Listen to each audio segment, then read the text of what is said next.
Okay, welcome to video number 28 of the Diaries of a Coronavirologist YouTube channel. Today is the 8th of July and we are up to just under 12 million confirmed cases of COVID-19 and around 546,000 confirmed deaths worldwide.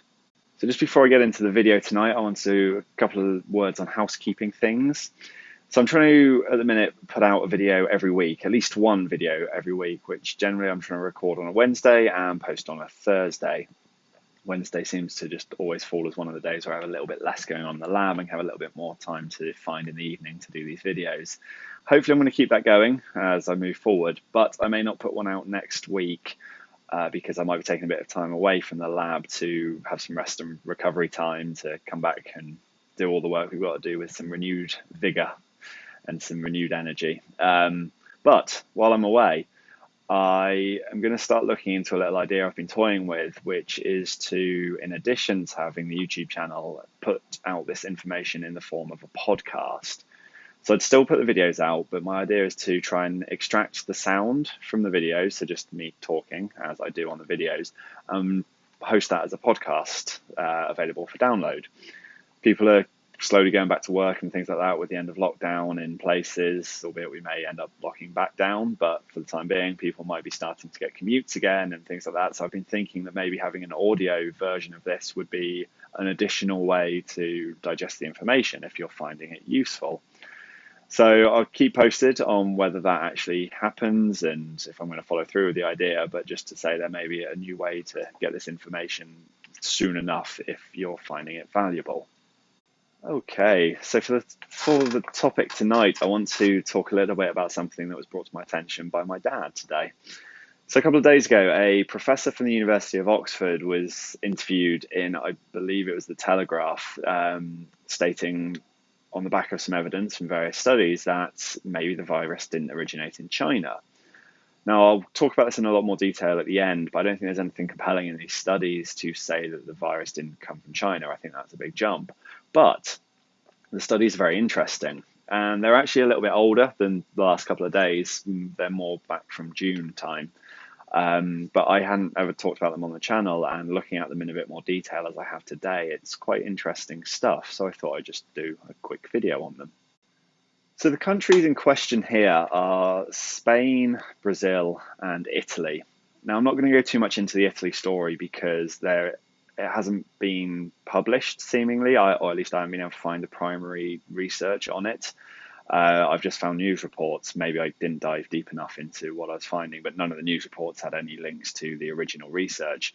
So just to briefly do Italy, supposedly there's evidence of the virus in 2019 in Milan and Turin, but I haven't found much detail beyond that. However, I'm guessing it follows the same kind of work that's been done in Brazil and Spain, and studies from both of those countries have been put up on MedRxiv.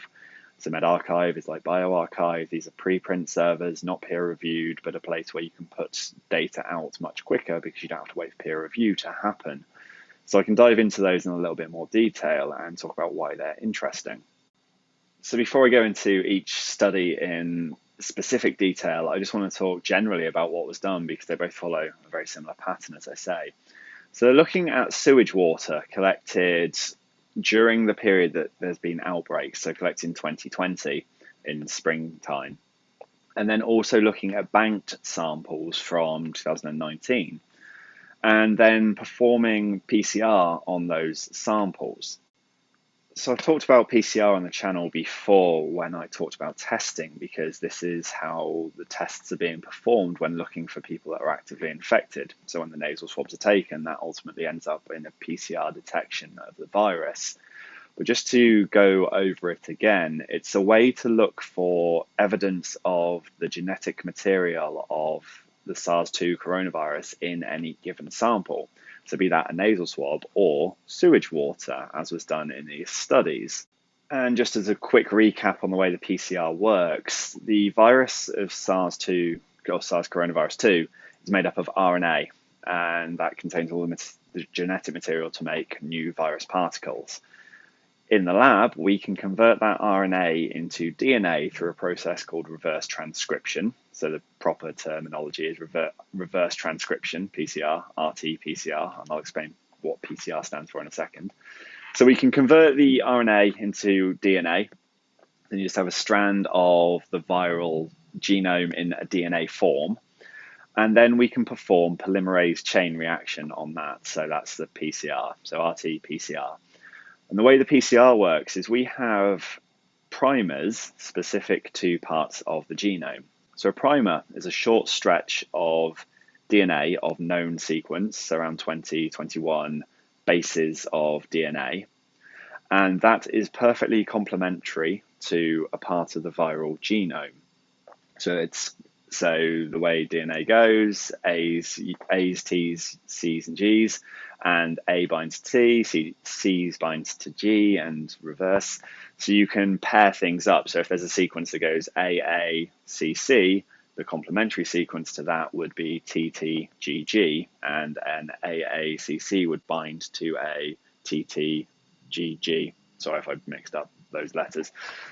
But we can have a primer probe sequence that binds specifically to a part of the genome, and we can therefore design primers to look for parts of the SARS2 genome because it's been sequenced. So in the PCR reaction, you take two different primers at different locations of the same gene that are spread out by a few hundred nucleotides. You don't want it spread out too far, but a few hundred or so nucleotides. And then you use a DNA replication enzyme to copy that sequence in between and just keep copying so that you amplify this small stretch of the SARS2 genome.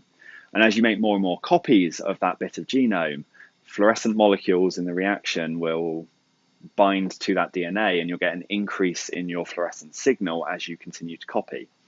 So what you're reliant on in this reaction to get any kind of fluorescent signal is the presence of the template DNA, so the viral genome at the start, and the ability of your primers to bind to that sequence. So you make primers that are specific to SARS2, and if there's SARS2 genome in your sample, be that a nasal swab or sewage water, you are able to amplify a part of the genome and then detect it through fluorescence. And again, I talked about this more on my testing video in the past, and I showed some actual real data from it, if you want to go back to that. So in these studies, sewage water was looked at to see if there was presence of viral genomes, and I stress viral genomes in the sample because there was no virus actually grown. I'll start with the study that was done in Spain and specifically in Barcelona. So here they looked at two different water treatment plants and they took samples over a period of months in springtime when there was an outbreak going on, and they looked for the presence of SARS2 genetic material. So they looked for various different genes amplified using different primers, and they found there was a good correlation between a decline in the number of cases in this region in Barcelona and a declining detection of SARS2 in the samples. So it looks like the detection was following the same dynamics as the number of cases. So suggesting that the virus is making its way into the sewage water through people, and it's known that the virus can be excreted that way. So it's also breathed out, but it can go out through other directions. And so this is interesting, and it suggests, and suggestions are made, that you could use the sampling of sewage water as a way to detect where there might be a hotspot occurring or about to occur. If the detection of viral genomes in sewage water is matching the number of cases, this is potentially a good proxy to see how many cases, or to see if there are cases. So if testing people is difficult or limited due to the ability to get people to come and be tested or things like that, so for example in lower income countries, if you can start testing the sewage water, this may be a good way to know if there's an active outbreak or if there's one that might be going up. If you sample the water all the time and you start to see an increase in the amount of genetic material, that's possibly an indication there could be a hotspot on the way, which is why these studies are very interesting. But then what was more interesting, or equally interesting in the Barcelona study, is that looking back at frozen sewage water samples, there was detection of viral genome in samples from March 2019. Now, right now, the earliest we think there were human cases of SARS2 and COVID-19 are around November and December 2019 in China. So this suggests that maybe the virus was in Spain long before it was in China. But again, I'll come back to that momentarily. As for the study in Brazil, a very similar thing was seen. So it was taking sewage water samples, looking for genetic material of the virus. And in this case, they looked between October 2019 and March 2020. And again, they found that the detection in sewage water tracked with the dynamics of the number of cases that were being detected. So very similar to what was seen in the Spain study. But they also detected samples of virus as early as November 27th, which, as they point out in the paper, is 66 days before the first case in the United States, 91 days before the first case in Brazil, and 97 days before the first case in the specific region of Brazil this study was done. So again, similarly to what was seen in the Barcelona study, it looks like there's evidence of the virus in these locations before we were even aware of the cases and before we thought there were cases of SARS2. As I say, our earliest thought so far is that cases were November or so in China. So along with it being interesting that we might be able to track the dynamics of spread of the virus by looking at sewage water and therefore putting less reliance on detecting individual people, it's interesting that there is detection so early. Now, a suggestion can be made that this is indication that the virus didn't originate in China. I don't think that's necessarily the strong argument that could be made there. I think what this points to is that maybe this virus did come from the classic kind of spillover that we think of. So if this virus originated in bats, which it really seems like it did, all the evidence, or my strongest argument for the fact is that for where this virus came from is that it originated in bats. What you may expect for it to become a human virus is that a human comes into contact with the bats. Maybe there's an intermediate host. We won't confuse it for the sake of this little discussion. But it comes into contact with the bats. That bat virus gets into a human, but doesn't really infect very well, but maybe can spread to someone else, maybe not. But then maybe those couple of people that come into contact with a bat, or maybe the one on from that first person, travels to Brazil or travels to Barcelona. Barcelona is a hub of a lot of things, and okay, maybe Brazil has less international travel, but you can envision a situation where someone comes in contact with a bat in China, maybe pass it on to a couple of people, someone goes to Barcelona, and then there's a few sporadic cases, but there's not a massive outbreak. The symptoms of SARS2 are very similar to influenza, so it'd be very easy to just think, oh, I've got the flu. I'm not going to get tested for anything. I won't get ruled out as not having flu, or the doctor will just think something's gone wrong with the test, and it's no, you've got influenza. So maybe we were missing quite a lot of cases in the early part. And again, this is the sort of idea that maybe there were just these flickerings of outbreaks, spillover events, small little outbreaks of this virus before we were aware of what it was. And then we hit critical mass and boom, we are where we are now. In the way that exponential growth works, you have very, very little change until you hit that point where it really takes off. So maybe this is pointing towards the fact that this virus really did come from a spillover event in nature.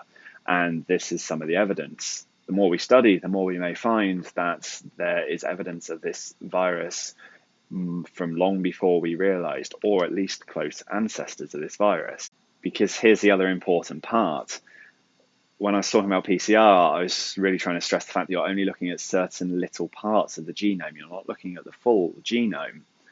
I've talked in the past about how we know so little about the genetic diversity of viruses out there. It's possible that these sequences that are detected in these studies aren't from what we would consider a bona fide SARS2 coronavirus. It could just be something on the evolutionary path that became SARS2. So there could be this little bit that's almost identical, or that is identical. There's this little bit that's identical, but then there could be other bits that are different. So in the way that the SARS-1 virus is related to the SARS-2 virus, or the way that the bat virus, rat G13, is 96% the same as SARS-2, it's possible that these viruses detected here weren't bona fide SARS-2, and they could just be evolutionary intermediates. The problem with doing just the PCR detection and not actually growing full virus is that we don't know that. It's just potentially a highly conserved region of a slightly different virus. So I'd love to see if people can actually grow virus out of these sewage samples and then go and genome sequence them, because that will be really compelling evidence if we start to see these evolutionary steps to the virus that became SARS-2 for the origins of this virus. So I'm really curious to see where this goes in the future. But just as a final little word of warning when looking at any of these studies that use PCR, beyond the usual thing I say about it wasn't real virus, it was just a part of the genome, there are issues of contamination when it comes to the primers that are used. So America fell very far behind on its testing because the CDC screwed up their tests and there was contamination. So the negative samples were testing positive for SARS-2 because they became contaminated. Even here in our lab, we've had problems with some primers, and I won't name company names because I don't want libel suits or anything, but we found out that there was some contamination within the samples, which led to us getting positive reads in negative samples. Even samples that had never been in our virus lab had low detection for SARS-2. So that was worrying for a while, because was it someone in the lab that was infected? No, it was from the primers we were using, possibly because someone who made those was infected. So anything that, and again, I'm not putting out accusations, no libel please, but just as an indication that there can be contamination with these primers. So anything that's just solely reliant on the detection of viral genetic material, just some important considerations and things to think about before jumping to large conclusions and those kind of things. So just in sum, so there's some interesting studies that have been performed in Italy, Spain and Brazil that seemingly are detecting SARS-2 in sewage water samples from earlier than we thought this virus was spreading, suggesting that it could have been in more locations around the world than we really appreciated. There are some caveats to that though. There's no full detection of virus, and maybe it's more an indication of the evolutionary path of this virus, and I would love to see if they can fully sequence genomes from those samples or similar samples. The other cool part of these studies is that the detection of the genetic material of SARS-2 seemed to increase as there was an increase in cases and decrease as there was a decrease in cases in these areas. So perhaps sampling sewage water could be a proxy for the detection of hotspots and outbreaks of SARS-2.